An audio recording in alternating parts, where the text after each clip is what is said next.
Good evening, everyone. Welcome to another edition of Five Strikes Tonight. My name is Sydney Hunt. However, you're watching tonight, thank you for tuning in.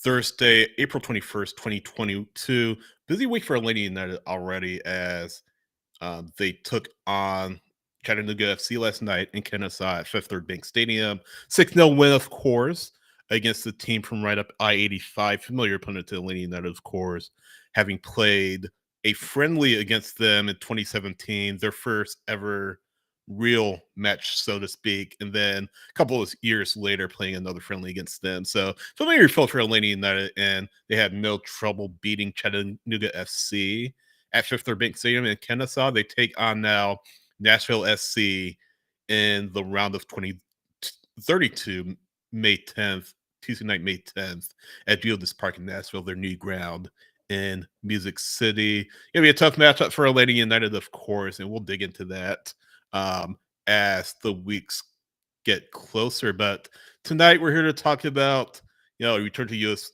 or MLS Cup play for Atlanta United as they take on Inter Miami Saturday or Sunday night, rather, Sunday afternoon, rather, 1 p.m. on ESPN.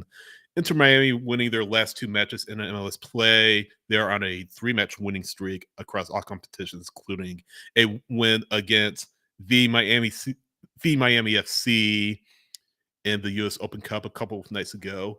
Again, 3 wins in a row across all competitions. I don't believe they've ever won 4 in a row across all competitions, so I'll have to fact check that with our guest tonight. But they are on a kind of a good run. They're kind of on a roll, Miami are, and we'll see what happens in front of a national television audience in Fort Lauderdale on Sunday afternoon. My guest today knows all about Inter Miami CF. She has been following them and covering them since really before their first kick of the ball on the soccer pitch. She is Alex Windley from Five Reasons Sports.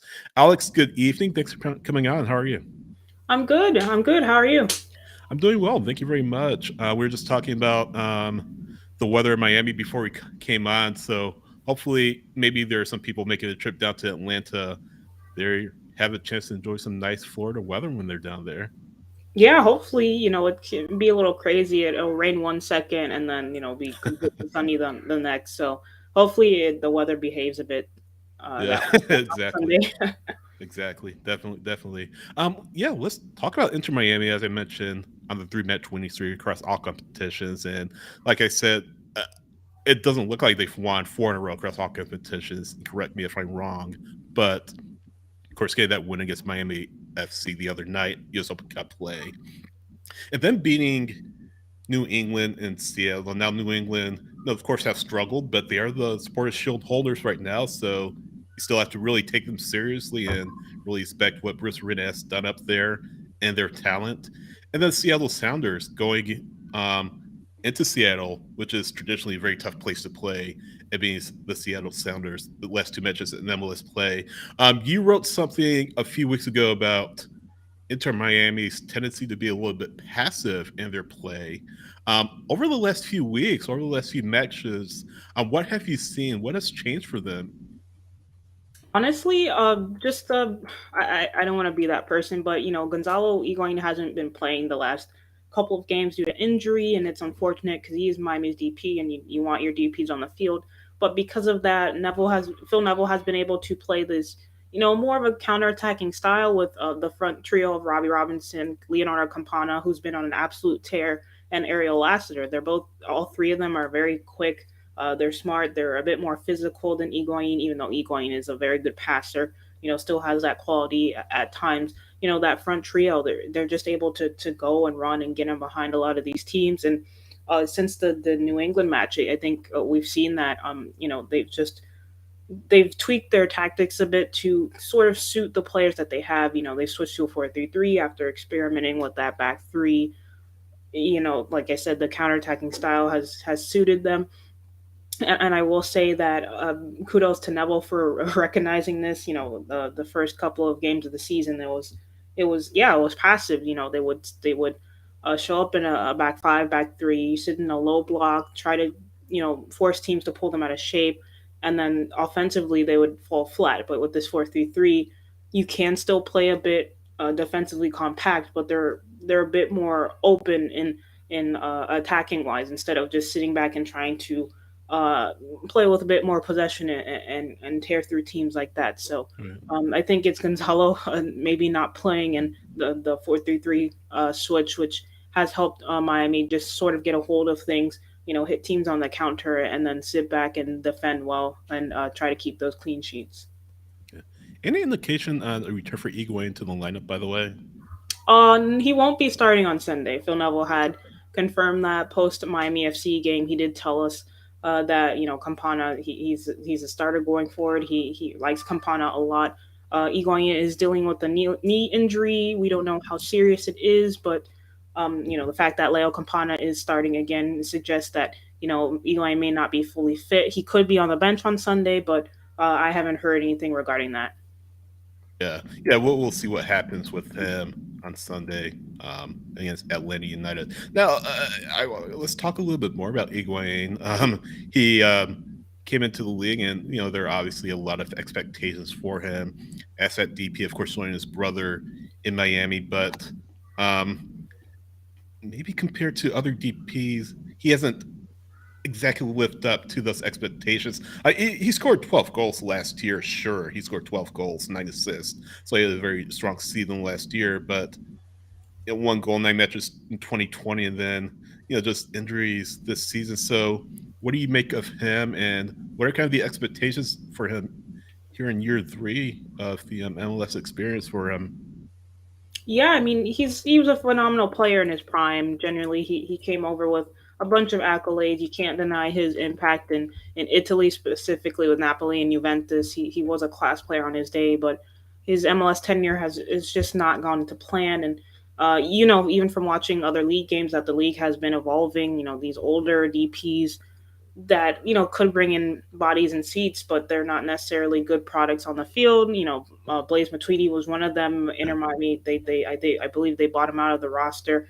He's no longer a DP. He's a team ambassador now. So, they bought him out, and now right now they're still with Higuain. But yeah, he was class on his day. But the league is progressing to the point where you need young attacking players, and look at Miami's lineup now. Without him, it's at times we have a 17-year-old Noah Allen starting at left back who's an academy product. Those are the types of players that you use to win in this league. So as far as Higuain goes, he's a massive presence. You can't deny that. But Yeah. as far as Miami's attack goes, these last couple games they've looked a lot better without him, which is Yeah. unfortunate to say because you don't want any player to struggle on the team that you watch or you cover. But right now it's Phil Neville going with the hot hands essentially. So Egwene, he may need to ride the bench for the rest of the season. Who knows? But Leo Campana will not be able to play every game. He'll get tired eventually. So I do see Egwene returning to the lineup, but it's probably going to be a rotational role. I think Neville will do pretty well with that. He's really high on Campana, so I Mhm. just see Campana getting that edge and at that edge in terms of starting and whatnot.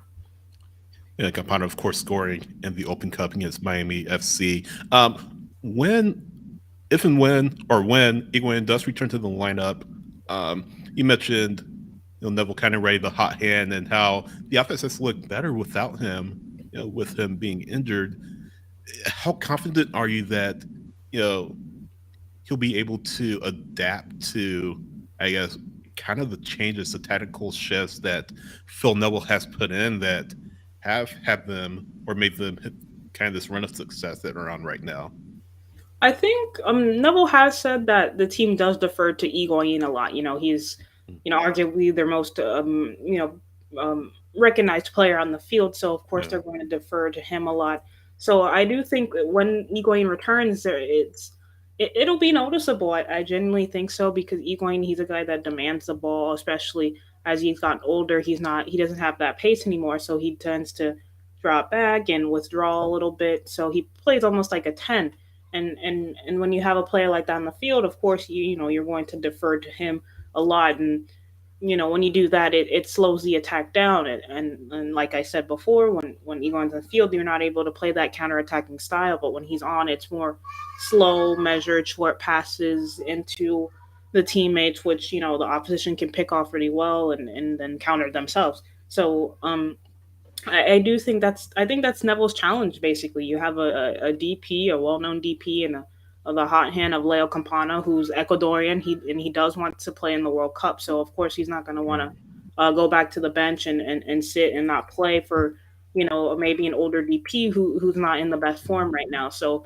it'll be a difficult decision, but genuinely, if Miami wants to continue to win and just progress offensively. They're even though they're winning, offense can still get better.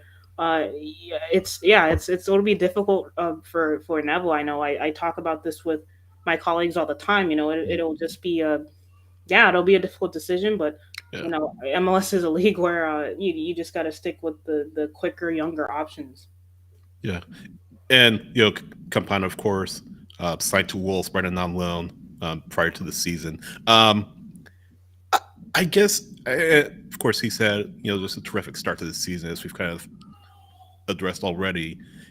Is it fair to say that when Inter Miami opted to bring him in on loan, that the expectation was that he'd maybe sit under Iguain for a little bit and just kind of get his legs underneath him in MLS versus now really has come into his own rather quickly here in MLS and made that quick adjustment. I guess the first question is, was that kind of the expectation? And then B, is this something that he can sustain?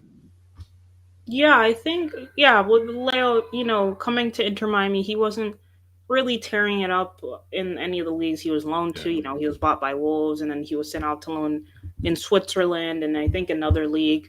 And he didn't, he got goals, but he wasn't doing too well. So when he came to Inter Miami, it was almost like a fresh start for him. I remember one of the post games, I forgot which game, he teared up a little bit and said, it's been a difficult few years for him because he hasn't gotten playing time for Wolves, and then going on loan to two foreign countries, alone, and it's difficult. And he's still only 21, so I can't imagine being over there, in foreign countries at 19, 20.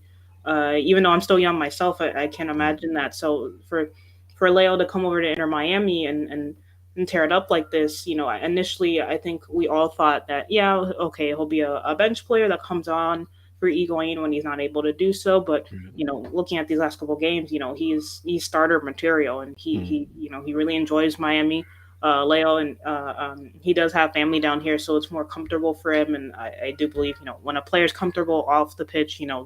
on the pitch their performance usually goes up. So I think initially it was Leo was going to sit behind Iguain, but now like I said, you got to ride the hot hand now, and that's Neville's decision to insert Iguain back into the lineup when he is fully fit. Yeah, that's definitely a good point because he was signed to Wolves in 2020, and then of course the pandemic happens. And now you have like you're saying, this 21-year-old kid used to a new country on loan, previous stops in Miami, and then in the midst of a pandemic. So I can understand the weight of that. I mean, it's been tough on everybody, more so him.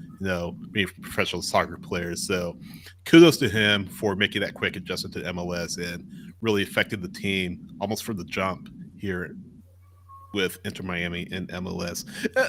I want to kind of get into the matchup a little bit more later on, but I want to ask you kind of big picture about Inter Miami and where they stand and what their future is really in MLS because, of course, it was a club that came in with a lot of noise and a lot of hype and a lot of promises that we want to bring in the best and the brightest really, and for whatever reason it's not gone according to plan, and it, it's been a lot of pressure from fans, I'm sure, down there asking what's going on. We expect it to be a little bit more competitive than we were. um, what are sort of the expectations for Inter Miami in 2022?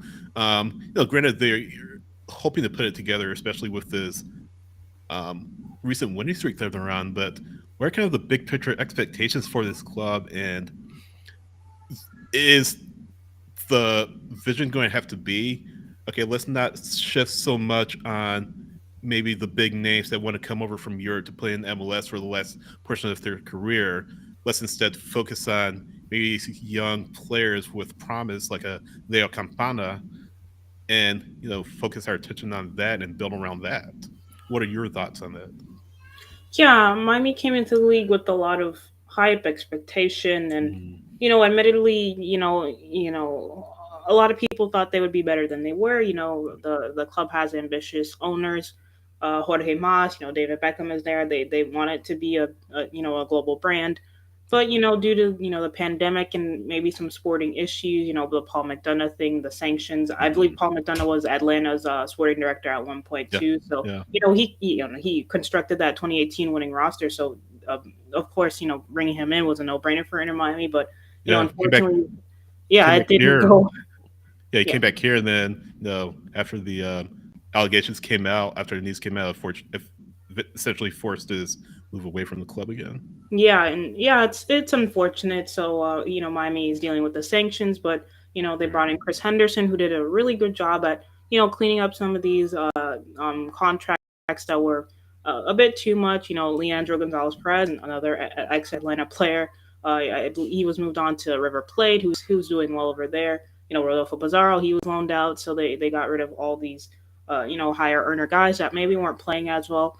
And I think Inter Miami's at a point where the fans are really, let's wait and see. The first season it was, MLS Cup or busting away in their heads. It realistically wasn't feasible, but they wanted to be successful right at the bat. And by year two, I think the fandom is kind of calling themselves down and realized, okay, this is going to be a lot more difficult than we thought, and that's okay. MLS is a difficult league to win in, and Mm, it takes time to build a consistently winning club and franchise. So or club, I should say, not franchise, but yeah, it takes time to build a winning club. So I think by year three, which we're now in, a lot of the fans are just play the kids. Inter Miami. I think the one thing that they've gotten correct is their academy. There's several academy mm, players on the first team already. Edison Ascona, Noah Allen, Inter Miami FC2. They're doing really well. There's a couple of good prospects on there. So I think it's just play the kids.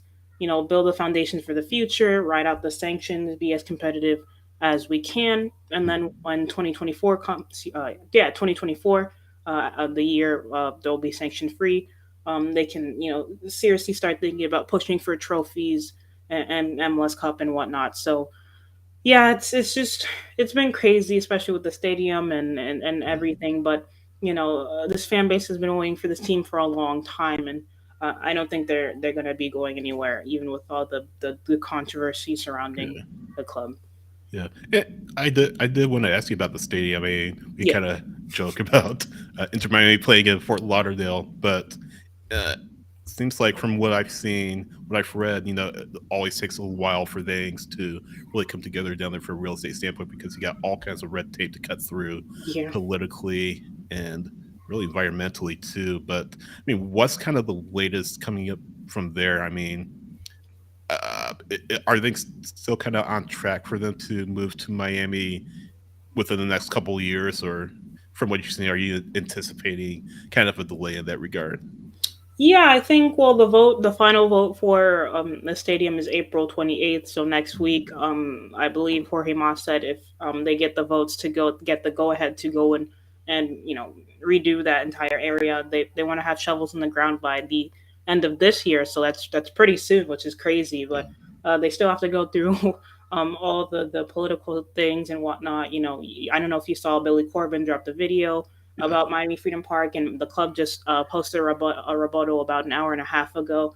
So Mm, it's yeah, Miami politics. It's yeah, it's a lot, and getting anything built down here is a yeah, it's just getting anything built down here there's just a lot of hoops to jump through, but um they've been negotiating for years now, so if there's any yeah, stop in the road for them, I don't I can definitely see them just postponing the vote again, just going back to the negotiation table just to make sure they have everything crossed and dotted. They don't want this plan to fail. Of course they do have backup options, but Miami Freedom Park would be their it would be a great thing as far as MLS stadiums go because Yeah. the renderings they look gorgeous, but it Mm, has to be right for the people of Miami as well. The Marlins right. Park deal very really spurned everybody, so it's natural and that's perfectly okay for them to have valid concerns about that, and that's fine. There's a debate going on social media as well, and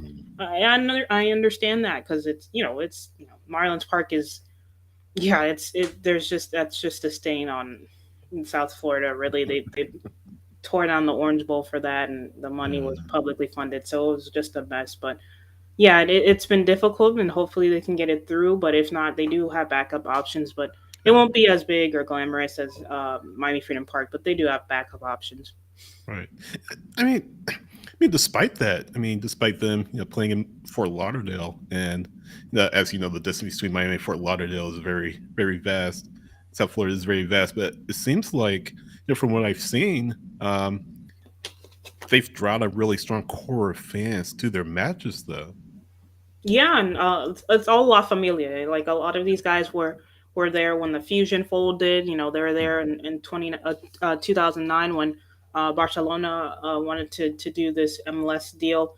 Um, yeah, they're hardcore. A lot of them traveled to the Miami FC match mm, the other night, and they traveled well. And it's this club has been through a lot, and all these yeah, supporters they don't want to lose their club again. So it's just a testament to their passion. All three supporters groups, the Siege, Vice City, and Southern Legion, they've done, excuse me, an excellent job of just rallying the South Florida crowd, especially in the northern areas of South Florida, which the club doesn't necessarily do because they do want to be more Miami focused. But mm, the Palm Beach, Broward folks, yeah, they do a really good job. The supporters groups galvanizing people up there. So yeah, it's a testament to them. They're hardcore. You see them with their tattoos and mhm, everything. So it's a joy to watch, especially from the press box. When the pink smoke goes up and the banners. It's really cool to watch. yeah. What are your thoughts on, and it's kind of a tongue in cheek question for you. What are your thoughts on David Beckham being at the Heat game instead of the Oh Open my Cup game gosh, yeah. Saturday?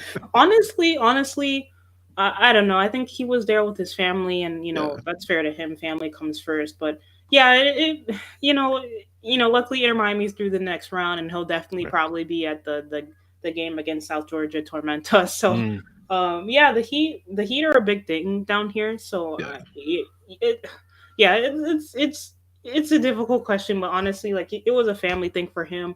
And yeah, like I said, Inter Miami got through the next round, and I'm sure he'll be there against South Georgia Tormenta. So, yeah, it looks a little weird, but like if you really look at it, it's totally understandable.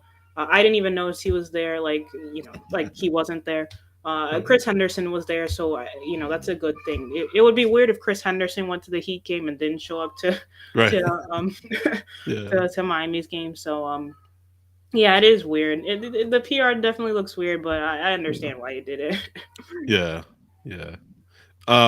So, in regards to South Georgia Tormenta, a lot of folks that following Lenny and that, of course, keep an eye on South Georgia Tormenta. In fact, one of our staff members here at Dirty South Soccer is a big Tormenta fan, so we're kind of half hoping that Tormenta and Atlanta United were drawn in the same group and Yeah, ended up playing each other. Maybe down the road we'll see. It'll be bad news for Inter Miami, of course, but yeah. yeah, we'll see what happens maybe in future years. But going back to Sunday's match, and we talked about Leo Campana. We talked about some of the other players on the Inter Miami roster. Who are some other, I guess, players that have kind of stood out to you within these last few weeks of this winning streak? Emerson Rodriguez. He hasn't gotten a lot of playing time with the first team, but Hmm. he's been starting a lot of Inter Miami CF2 matches. Yeah. Absolute baller. He's a young Colombian, young DP. I think he's only 20, 21 years old. He started Mhm. the U.S. Open Cup match. He's absolutely electric. He's quick, speedy. He's a real fan favorite. I don't know if you saw, but I retweeted a video of him signing Yeah. jerseys after the U.S. Open Cup win. He's Yeah. just nice guy, a great player. He's electric. He's quick, really good with the ball at his feet, really flashy, entertaining player. I also say Jean Mata, which Chris Henderson brought over from Santos. He's a nice, nifty player, box to box midfielder with great left foot. Good tackler. He can be that creative presence as well. He's been doing well. I will say the center back duo of Damian Lowe and Ame Mabika, they're both over 6 foot. They're 6'3" and 6'6", so Mm. it's difficult for attackers to get by them. So I've enjoyed covering Ame Mabika specifically since his Fort Lauderdale CF days, which is last year, now named Inter Miami 2. Yeah. He just progressed so well as a player, and now he's starting for the first team. People are starting to see his dominance and his intelligence on the ball and his physical strength and height. It's just, it's really pleasing to watch. Watch him develop. So those are the players I would say that have stood out so far. Yeah. Another player I wanted to ask you about is Drake Callender. He Yeah. played, of course, he started the Open Cup match the other night, kept a clean sheet. And from what I was seeing from your Twitter feed, Neville was talking very highly of him as he really sits under Nick Marsman at this time. What have you made of him in the time that you've seen him play with Inter Miami between the net, between the sticks? He's done well. His preseason, didn't necessarily go the best. There were a couple of gaffes, there were a couple of spills and a couple of friendlies, but he's gotten his form back. And if it wasn't for him, I think Miami would have lost that game against Miami FC. He had two really good saves in the first half and one in the second that kept the score sheet 0-0. And then Campana was able to get the goal.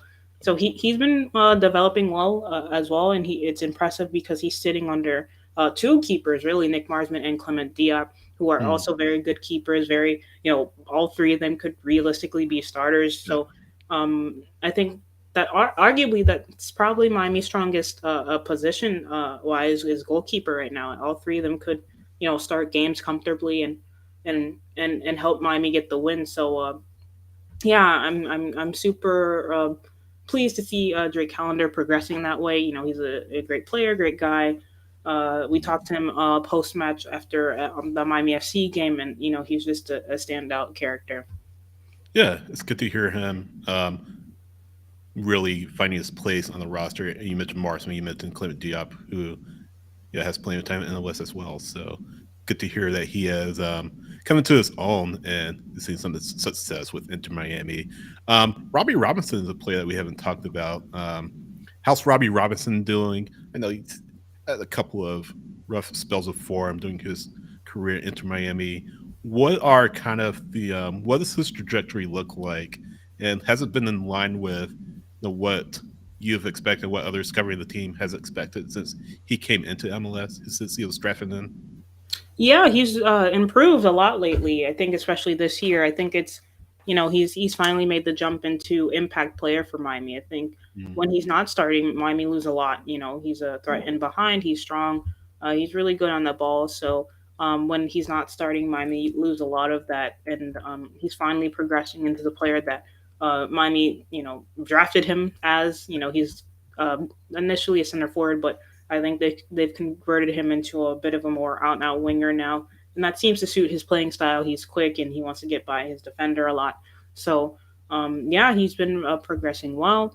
He'll probably end up starting on Sunday. He only played a couple of minutes against Miami FC, so yeah, and I think everyone wants to see Robbie do well, especially Mm. after his injury plagued first two seasons. Year three, he looks to be finally coming into his own. Yeah, yeah. And we'll see what he does on Sunday. Have to ask you too about Breck Shea, Yeah, name Atlanta United fans know all too well. How is he coming along during his time with Inter Miami? Of course, he's had an effect on the team as well, but we know all about his antics, his oddities, things like that. So, how are yeah. things going for him? Oh, good. He's a cult fan favorite. People love Breck Yeah. down here. It's really funny. Unfortunately, he's out with an injury. I believe he's strained his hamstring a couple weeks back, so he'll Mm. be out for the foreseeable future. So he won't be starting on Sunday. But yeah, Breck's been great. He's a super nice guy. Really good locker room presence.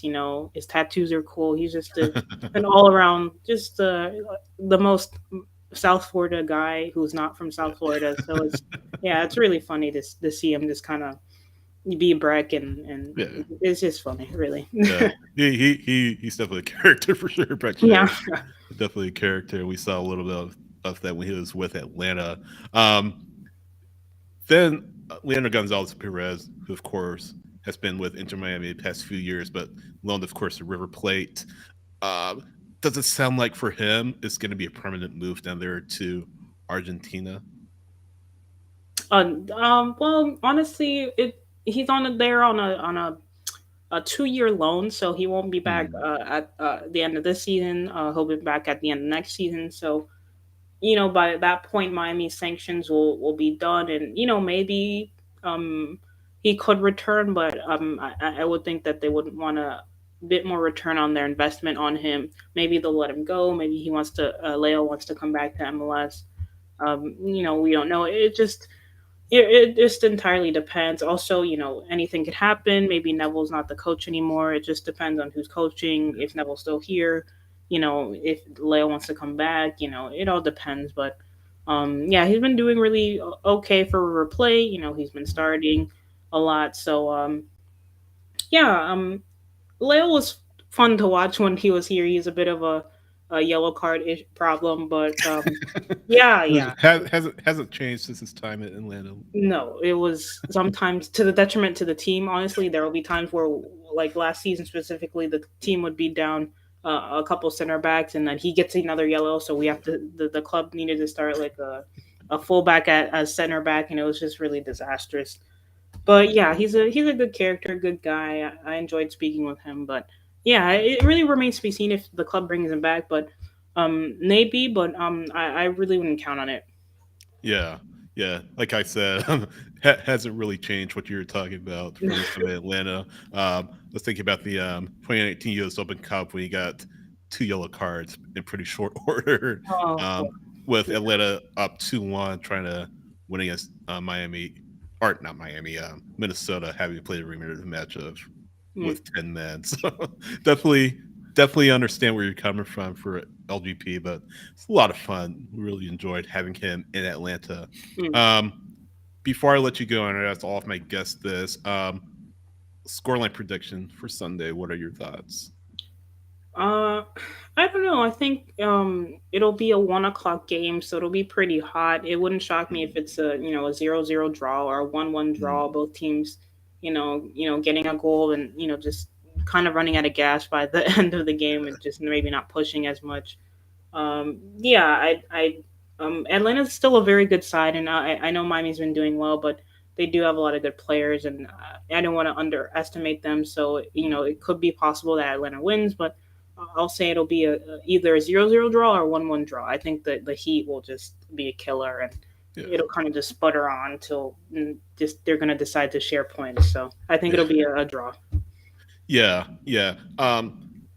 Gonzalo Pineda was talking, after the U.S. Open Cup match that hopefully with Atlanta having scored those 6 goals against Chattanooga FC. I mean, granted, it was a third division opponent, but he talked a lot about respecting the opponent no matter what level they're at. He talked about the team gathering confidence after a rough spell of offense. Having been shut out in back-to-back matches in MLS before that. So I think they will have confidence, a little bit more newfound confidence as they come in to Drive Pink Stadium on Sunday.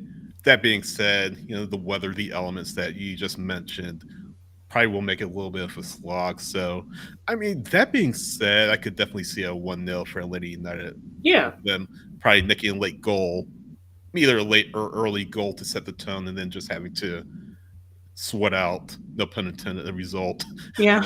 on No, the road. So, I could see that too. Yeah, it's MLS. Anything can happen, really. So yeah, I no, can see that. absolutely.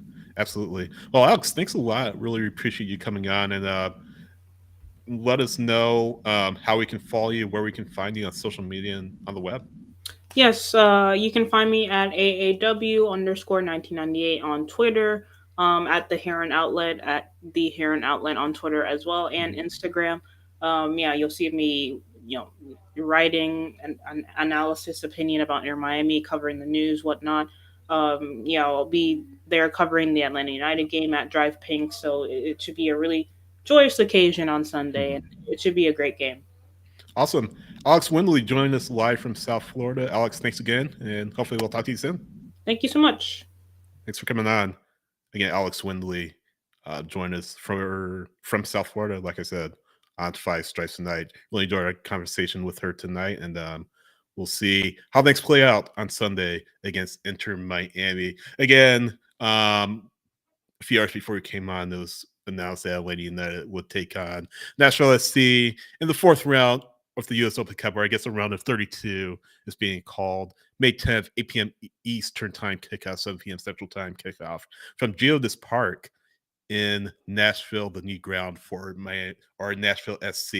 From by all accounts, from what I've seen from the pictures, it's a gorgeous ground. Just another one of those incredible soccer-specific stadiums that have popped up. Places like Columbus, places like Cincinnati, and I'm looking forward to getting up there soon.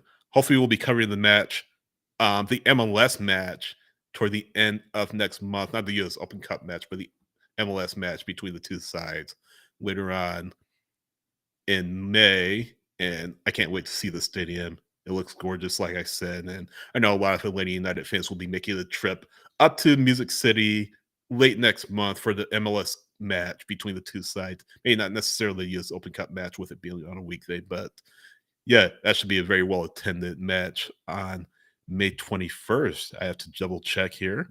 Yes, May 21st, Saturday night. So I imagine, again, many Atlanta United fans will make the trip up there on May 21st.